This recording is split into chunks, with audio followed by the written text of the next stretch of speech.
Viver da música parece ser algo simples para algumas pessoas, porém para outras não é tão simples assim. Existe muito tabu em volta deste assunto e algumas pessoas até começam a se perguntar, quando conhece alguém que vive exclusivamente do cenário musical, se realmente sobrevive ou tem um bom desenvolvimento de vida. Isso acontece porque no cenário nacional, infelizmente, esta parte em si não é muito valorizada. No entanto, existem excelentes profissionais que prestam serviço de qualidade e que dedicam sua vida, muito mais do que profissão, mas sim por paixão para o ambiente musical. Pensando nisso, hoje nós vamos falar com um profissional que vive da música e que dentro de seus tantos anos de carreira tem dedicado para o rock muito dos seus talentos individuais, que faz com que a vida das pessoas se transforme através do seu talento. Nós vamos conversar com o músico e produtor musical Carlos Zanin. Ele tem uma ampla experiência, uma carreira que já está chegando a quase 30 anos e hoje vai dividir um pouco da sua experiência e falar como anda o cenário musical. Zanin, bem-vindo ao Em Foco. Muito obrigado, valeu Henrique, obrigado pelo convite a todos. Uma boa noite ou boa tarde, não sei que hora que você está assistindo hoje. É um grande prazer estar aqui, falar um pouquinho da minha carreira, um pouco da minha vida profissional. Então, só tenho a agradecer por estar aqui. Obrigado. Zanin, fala um pouco pra gente da tua formação musical, das influências que você teve para ser esse profissional hoje, dedicado, trabalhando dentro do segmento. Sim, claro. Bem, como você me disse, eu comecei bem cedo, né? Eu comecei a estudar música em 86, eu tinha 10 anos, isso na época da escola ainda, quando se tinha ensino musical nas escolas ainda. Então eu comecei a fazer esses estudos e fui desenvolvendo, pegando gosto pela coisa e me despertou o interesse de tocar violão, né? E meu pai já tocava, então meu pai começou a me ensinar a tocar violão bem novinho e depois aí fui para conservatório, fui começar a estudar e tudo mais. E a partir de, acho que foi em 89, isso, 1989, eu formei minha primeira banda na escola. Né, aquela coisa de escola, né, a molecada se junta, vamos fazer um som, aquela coisa. Exatamente. Então eu formei minha primeira banda, que foi a banda Terceiro Mundo, né?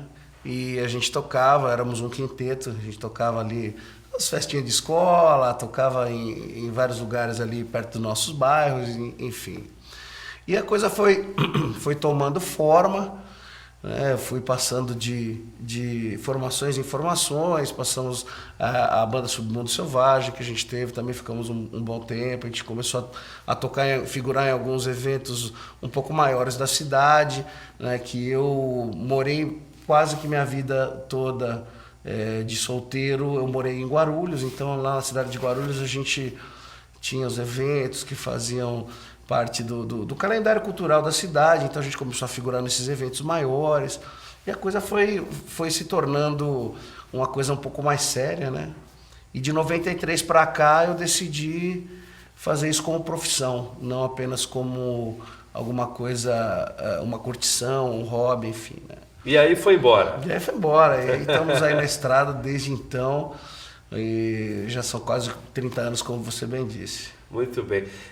Todo músico tem influências, né? Sim, claro. Para que você possa até mesmo se direcionar para o público que você vai passar aquilo que você está querendo passar. Não é só a música, tem todo um porquê atrás e da forma que você toca, Sim, da claro. forma que você canta. Isso vai muito de encontro com a tua formação musical. Quem foram os teus grandes incentivadores para que você seguisse no rock?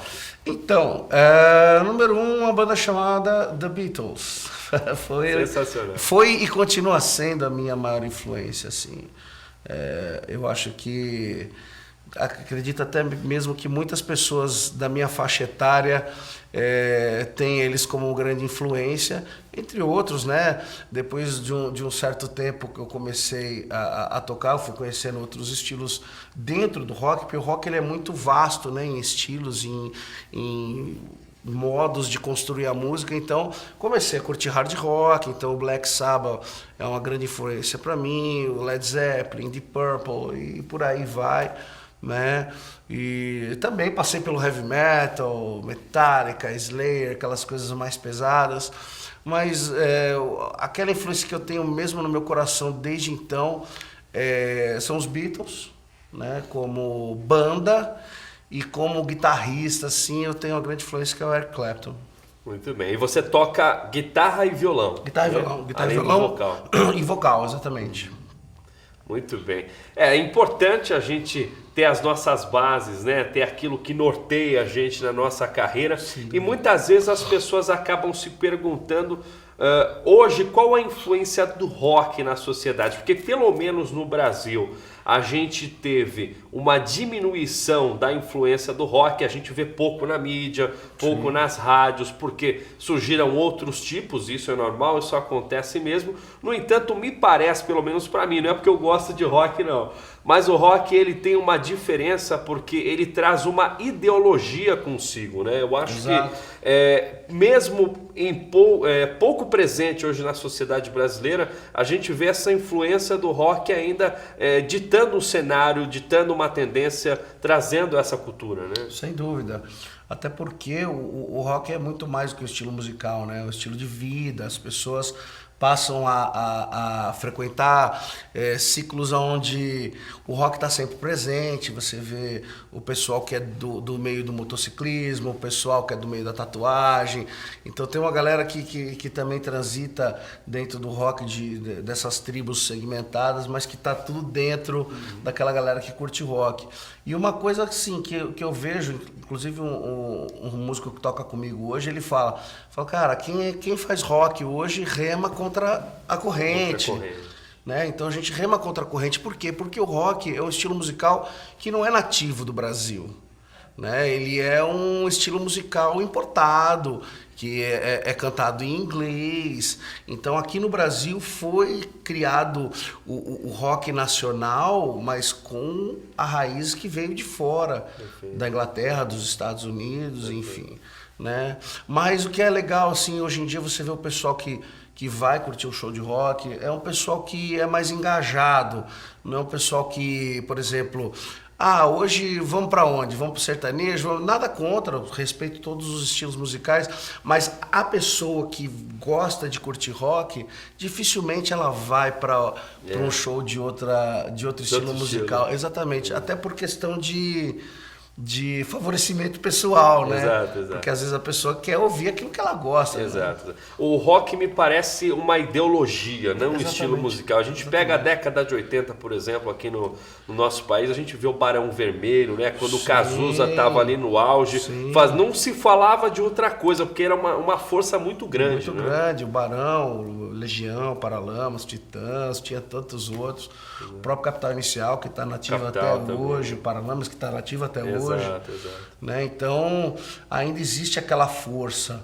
Né? Claro que o público do rock parece estar envelhecendo, né? Porque por causa desses novos estilos que vêm sido fomentados na mídia, mas eu vejo hoje uma galera também jovem, dos seus 20 e poucos anos, a gente sempre observa lá do palco, a gente vê que também tem uma renovação, né?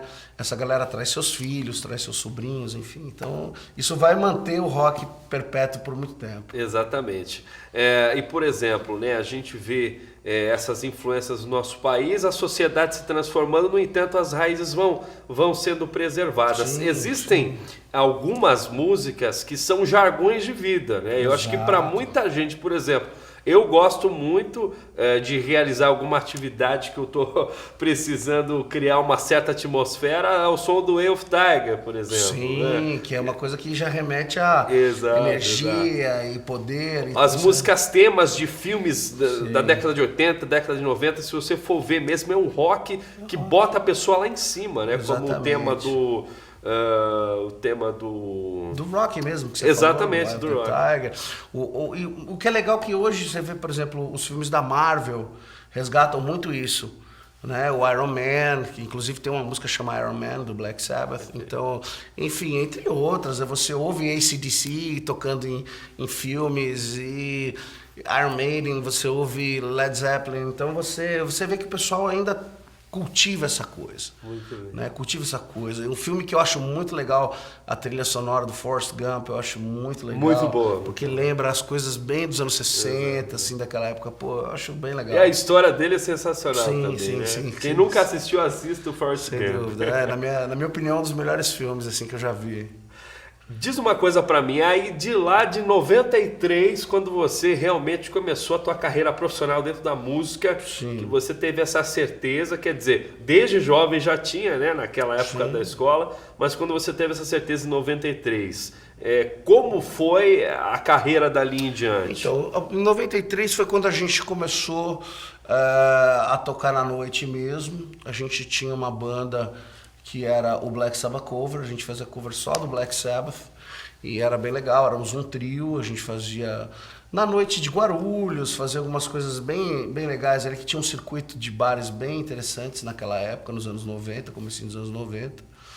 E aí, de uns tempos, após a gente ter começado, a gente começou a fazer músicas autorais, inclusive participamos de um festival bem legal que tinha na época, que era de um colégio, a gente acabou saindo vencedor desse festival, então isso foi dando nome, né, para nós dentro do circuito ali da cidade.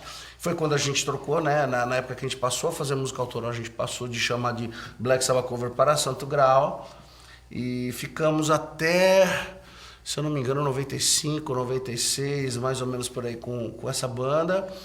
Aí, logo em seguida, até pelo motivo que os outros dois estavam mais preocupados na questão de faculdade, essas coisas, eles foram seguir o caminho deles, profissional, e eu fui buscar pessoas que queriam trabalhar com música, que isso é um diferencial. A pessoa que está focada em trabalhar com música, ela vai realmente trabalhar com outros olhos, com outro afinco. Então foi aí que a gente montou o Velho Bronço. E aí sim a gente começou a ir para a noite de São Paulo, começamos a nos embrenhar ali na Vila Madalena, Itaim, Vila Olímpia, Bexiga, né, que é o circuito famoso assim das casas de show em São Paulo. E ficamos com essa formação do Velho Bronço até 2004, quando eu me desliguei da banda, porque eu tive um estalo assim, eu falei, não aguento mais banda, comecei a trabalhar sozinho. Fiquei 9 anos trabalhando sozinho, que foi exatamente quando eu comecei a trabalhar como produtor, em 2004.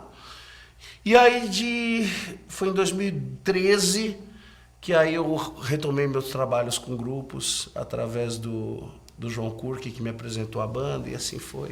E aí estamos hoje aí com o Mr. Legacy. Muito bem. A gente vai falar mais detalhadamente de como foi dos anos 90, anos 2000, a passagem do desenvolvimento de carreira do Zenini, mas a gente vai falar depois do intervalo. E fique com a gente, porque eu tenho certeza que você tem muito a aprender nessa entrevista de hoje. Até já!